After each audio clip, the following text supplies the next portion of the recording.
Support comes from the Missouri Forest Products Association, committed to conservation and careful management of the state's forests to make them more resilient and better habitats for wildlife. ChooseWood.com. Welcome to St. Louis on the Air. I'm Sarah Fenske. What better time to show off your cooking skills than the holidays? So many gatherings, so many chances to impress. Now St. Louis home cooks have a new source of recipes. Locals R.J. Hartbeck and Mary Heydt have launched a series of short cookbooks. The series is called Small Circle, and each volume puts one prominent local chef front and center. Here to discuss this new project are Small Circle co-founders, R.J. Hartbeck and Mary Heydt. R.J. Hartbeck, welcome to the show. Thank you so much, Sarah. It's nice to be here. And Mary Heydt, welcome. Thank you. We're excited to be here. So, R.J. Hartbeck, what was the inspiration for this new series of cookbooks?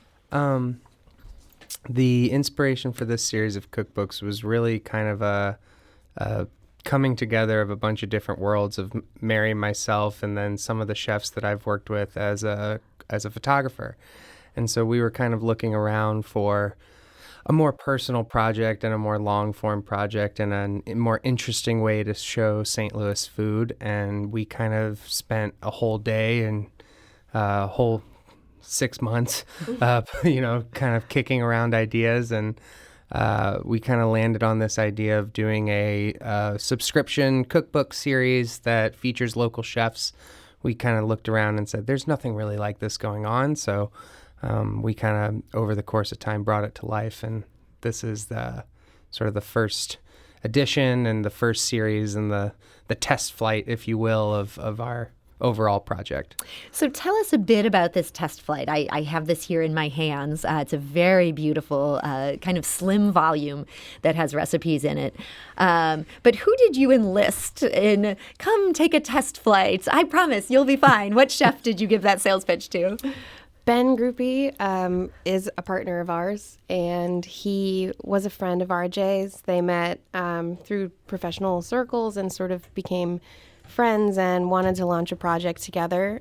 So Ben was saying that he is a fine dining chef, but he wanted to share kind of another side of the way that he likes to cook. So Ben is, he is an Olympian of cuisine, and I'm not just using that in the generic sense. He's competed in the Culinary Olympics. I have to say, of all the chefs in town, he might be the one who I would be most intimidated in trying to follow his recipes. Are these supposed to be aspirational, or are this something where a home cook should be able to run with it? Yeah, the beauty of the project, I think, is exactly that. He is a classically trained world competitor as a food person, as a fine dining chef. But our challenge to him was show us something that you would make for your family and that anyone who cooks could make for their own as well, friends or family, of course. Yeah, it's part of the sort of parameters of the project are, what do you like to cook for your friends and family? And also, can you make, some of these dishes that you do the most approachable? Everything that's put into the book is designed to get you all the way through the book, to be very approachable, to not feel intimidated, and to give you a little bit of a story of, you can cook like this and be at this caliber and still feel like, hey, this might be the second recipe if I've ever tried, Yeah, I think the creativity of a great chef, obviously there are a lot of layers to it, but for me, and I cook a lot at home as well, for me it's the simplicity of and the surprising ways that they bring ingredients together. Mm-hmm. And so, the processes are not complicated, and the ingredients are approachable, but it's the way they do it in their style that makes them who they are as a creative. And we're telling that story here. Now, did you personally test all these recipes? You bet I did. And they're all doable? Absolutely. Yep. Do they require somebody to be like Martha Stewart level, or they're like literally Rachel Ray level? Open a can and throw some stuff into a saucepan? Well, we call it Small Circle because it's food that they would make for their friends and family. So my answer to that would be anybody comfortable cooking for a group will be able to make their way through these recipes. Yeah, and when you look through the book, there are some, especially Ben's book, there are a few techniques that are like, oh, like I've never thought about doing it that way, or, I don't have this piece of equipment, but maybe I could, he gives you an idea of like, well, you can substitute this. Okay, or, how to improvise. Yeah, like how to improvise and kind of be in the kitchen in that sort of creative way and figuring out different things. So all of that's in there. So yeah, it's definitely designed to be approachable. What was your favorite recipe of all the ones in this first volume? I think the one that blew our minds the most. I like the sound of blew our minds. It's the cipollini onion tarte tatin. So traditionally, that is a dessert. A tarte tatin is sort of like an elevated, upside down cake where you cook the fruit and it creates a glaze, and then right before you serve it, you flip it over, and the glaze kind of melts across the apples or the pears or what have you. In this recipe, we use these great little onions, and they're very cute. They're very cute. Little And they get, so he's sort of taken something you've seen before and used, again, a surprising ingredient to kind of create this new, awesome, totally delicious thing. That does sound really mind-blowing. It sounds very tasty. If you're into caramelized onions. And really who is not it. into caramelized onions? I don't even want to hear from them. Don't even call our phone lines. Don't Yeah, write. because they are terrific. So that's Ben Groupie, and he's his restaurant, I think, is opening pretty soon in the Grove. It's called Tempest. Yes, it'll be... they're in the process right now of getting it ready. So if you drive by the building, there's all the classic paper on the windows and everything, and we kind of drive that way our way to work, and so it's fun to see the restaurant. You're kind of checking take the progress. shape. Yeah. So you got him to do this. Who's coming up next? So our next chef in issue number 2 is going to be Michael and Tara Galina as kind of a team from Visia. Those are some big names. Yeah, so we were very excited to get them on board. Michael was the 2018 nominee for Best Chef Midwest from St. Louis, and his wife Tara runs the front of house at Visia. They both met at Blue Hill. Blue Hill, yeah, correct. And one of the cool things about sort of their training and their, I guess, the way that they approach food is it's all really vegetable forward. And so we wanted to find someone who could kind of speak to that and, evolve, our series a little bit. And so we're excited to, go even more in depth with them about techniques on specific vegetables and all of that. Yeah, and if there are any listeners who aren't aware, Blue Hill is a restaurant that is in both, I think, Connecticut and New York. Yeah, outside New York City in Connecticut. And they also have a restaurant near NYU in the city. And the chef there really pioneered farm-to-table cooking. It's a huge deal restaurant. Yeah, it's a huge deal. So that is where Michael and Tara trained and also where they met. And then they came to St. Louis, which is Michael's home, and started Visia Restaurant. And there, too, they do farm-to-table cooking.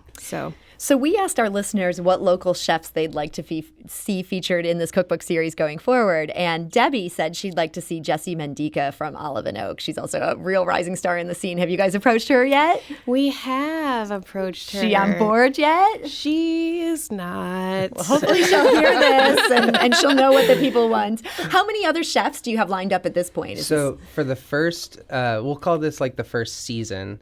And in the first season, there's 4 issues. And we're hoping to kind of get them out quarterly. And the sort of eventual goal of Small Circle and the way that we hope to kind of build the business is to help, hopefully find a publishing partner who will help us do multiple cities and different markets.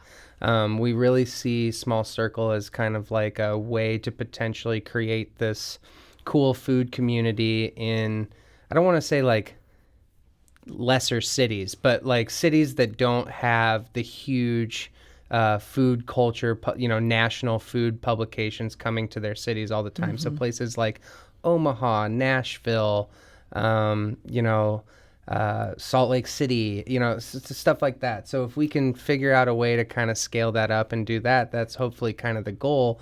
And we can go to these different places and, really shine a light on their culinary community and the fun things that are happening there. And we have photographed our third chef, but we're going to be announcing them. Oh, you don't want to do it on St. Louis on the Air? This would be the perfect moment. We got to get all of our ducks in a row. Okay, you don't want to jump the gun. Yeah, and we got to be able to come back and see you, Sarah. We'll just have to have you back. One thing I was interested in, you mentioned that you're doing it with the Galinas who work together at Vicia. Mm-hmm. And here you guys are. You also live together and you're working on this project. Right. Who does what on these cookbooks? So RJ is our photographer, and he does beautiful work shooting the food. I am a writer professionally, so I do copy editing with the chefs. I help them if they need it, kind of revise the way they write things because, again, they are professional chefs and other people are not, and sometimes they measure in grams, and I'm like, we got to make this cups, you know what I mean? So I help with the language. I help them craft their story. I work with them on their bios, and then, but it really is a joint effort from there. The design is really lovely. Did you guys also design it? So we have a great design partner in Atomic Dust, which is a local St. Louis creative agency here. And I've worked with them in a professional capacity over the course of the last couple of years. And they also uniquely have a lot of really good restaurant experience. They've worked with Gerard Kraft and they've worked with Ben. And so they have kind of like a unique position in the food scene. So we were really happy to get them on board and sort of help influence some of our branding. So this is the Small Circle recipe book we're talking about. Just one quick question before we go, and that is, where can people buy these? So you can buy these online at our website, www.smallcirclerecipes.com, and that's where we sell our subscription. And then we sell also in a couple different retail locations with Rise Coffee and Urban Matter STL on South Grand. Rise Coffee's in the Grove and Urban Matter's on South Grand. RJ Hartbeck and Mary Heydt of Small Circle, thank you for joining us today. Thanks for having Sarah. us. This is St. Louis on the Air on St. Louis Public Radio, 90.7 KWMU.